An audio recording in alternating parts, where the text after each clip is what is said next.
This is Pat Lee, and you're listening to Math World. Now, here is a question. Can you guess how the human hand, the pairs of certain kinds of flowers, and even some famous paintings could be related mathematically? Well, if you have no idea, all questions every day from listeners Lucy Work in Rhode Island will help you. Miss Work asks, I've heard a lot about the Fibonacci sequence lately. What exactly is it? For an answer, we contacted Professor of Mathematics Dr. James Quist. Hello, Dr. Quist. Can you tell us a little about the Fibonacci sequence to answer Miss Work's question? Well, it's a great question, especially since the sequence is around in so many forms and many people have no idea about it. It's really very intriguing once you're aware of it. First, what the sequence is a series of numbers, and in the sequence, each number is the sum of the preceding two numbers. In other words, you add two numbers together to get the next one. Let's look at the start of it. The numbers are 1, 1, 2, 3, 5, and 8.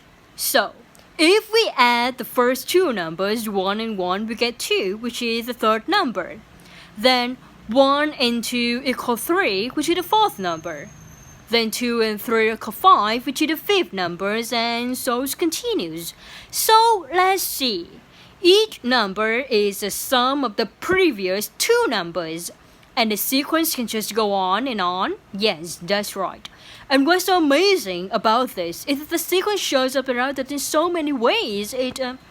It appears in the natural world. Natural forms tend to reproduce the sequence. For example, flowers, pine cone, seashells, or look at the petals on the flower. They're more likely to be 5 petals than 4.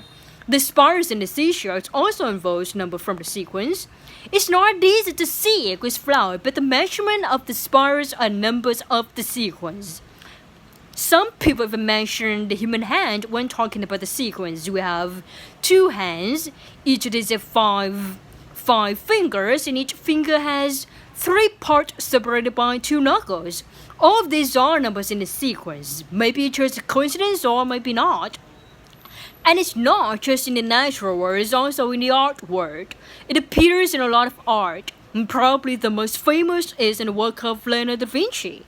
You see a lot of spirals in his painting, and spirals are the form most associated with the Fibonacci sequence.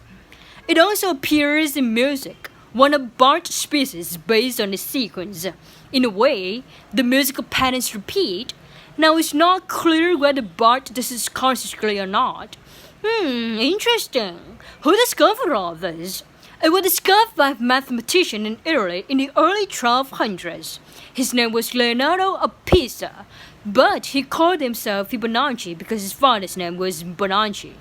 Anyway, he was an astronomer and mathematician. He actually introduced the decimal system to other mathematicians of the time. So, mathematicians have known about that sequence for a long time.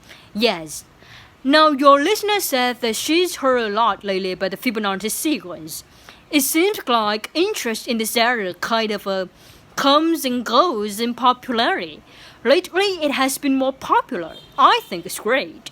It's fascinating, and if it gets people interested in math and numbers, then all the better. It is fascinating.